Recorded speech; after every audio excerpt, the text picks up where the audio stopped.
Chers amis, bonjour et bon dimanche. Après une série de solennités, aujourd'hui c'est le 12e dimanche du temps ordinaire. Le temps ordinaire, c'est le temps de l'Église, qui ne signifie pas une période creuse et vide. D'ailleurs, si elle était, c'est à l'Église de la combler, c'est aux chrétiens de la remplir par la force de l'Esprit Saint.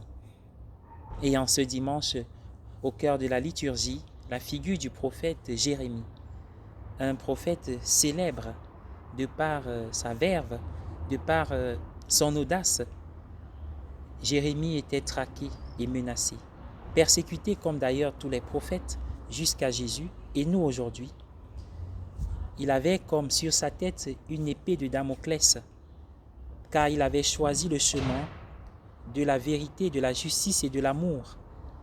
La parole qu'il portait, il l'incarnait.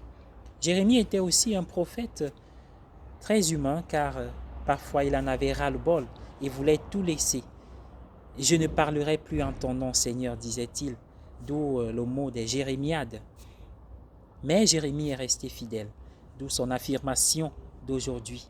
« Le Seigneur est avec moi, tel un guerrier redoutable, vous ne m'atteindrez pas. » Voilà un courage, et c'est ce courage que Jésus semble nous indiquer et nous proposer comme principe de vie pour le chrétien, comme spiritualité pour le chrétien, et je dirais pendant ce temps ordinaire. De quoi est-il question? Jésus nous dit, n'ayez pas peur de ceux qui tuent le corps sans pouvoir tuer l'âme.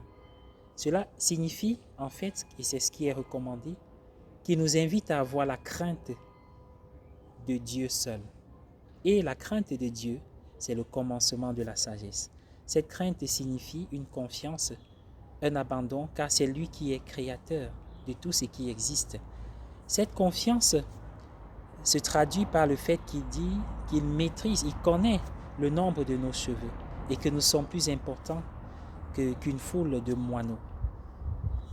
Il nourrit les oiseaux du ciel et habille les fleurs des champs, combien plus nous. Cette confiance nous évite d'être terrassés chaque jour par le stress et en même temps par les soucis du lendemain. Non pas que nous devons être insouciants, mais il nous invite lui-même à dire « Donne-nous notre pain de ce jour », comme quoi le Seigneur n'est pas dupe. Il nous invite à une certaine sagesse qui consiste à deux choses qui sont les leçons de ce dimanche. Premièrement, avoir Dieu dans sa vie ne signifie pas être immunisé contre les persécutions, ne signifie pas que nous allons passer notre vie sans avoir des difficultés.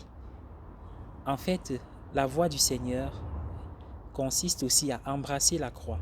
Mais la croix n'est pas la fin, car la gloire de la vie, du bonheur éternel nous attend.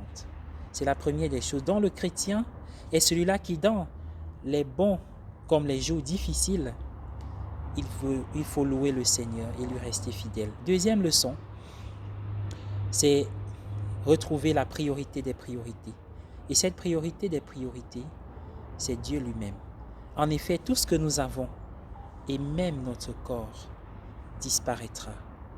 Comme dit Ecclésiaste, vanité des vanités, tout est vanité. Et comme on nous dit au début du carême, tu es poussière et tu retourneras à la poussière. Mais le Seigneur nous rappelle une chose. Ce qui compte, c'est de pouvoir rechercher les valeurs éternelles. Et parfois, dans notre vie, nous sommes tellement encombrés. Il faut pouvoir alléger notre marche vers le Seigneur. C'est l'image de l'homme ou de la femme, de l'enfant qui va au lit, il met son pyjama. Ça veut dire qu'il se débarrasse pour rester devant la vérité de lui-même et reposer ce corps qui est le temple du Saint-Esprit, qui est la beauté du Saint-Esprit.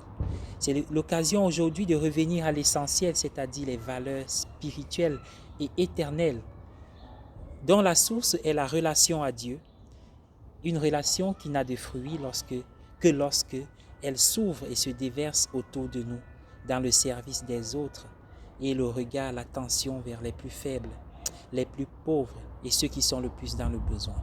C'est l'exemple que nous donnent les saints comme Mère Teresa, et même ceux qui de nos jours décident radicalement de partir dans des couvents, ou alors dans des monastères, ou encore qui décident régler leur vie sur le nécessaire, le strict nécessaire. C'est difficile, mais c'est la preuve, comme dit le Seigneur, que nous ne nous soucions pas du lendemain et que nous disons, donne-nous notre pain de ce jour. C'est ce que Saint Laurent a fait. Saint Laurent qui a amené les pauvres devant l'empereur romain pour dire, voici le trésor de l'Église, c'est-à-dire ceux-là qui attendent tout de Dieu. Aujourd'hui, le Seigneur nous invite à ne pas avoir honte de lui devant les hommes, sinon il aura honte de nous. La persécution peut-être a existé et existe encore dans certains pays, mais nous qui pouvons prier librement, le défi pour nous aujourd'hui, c'est de ne pas être tiède, car dit la parole, tiède, ni chaud ni froid, dit l'Apocalypse, je te vomis. Et donc, ne pas être tiède dans le monde d'aujourd'hui, c'est prendre parti pour défendre nos valeurs de foi, nos valeurs de vie, valeurs éternelles.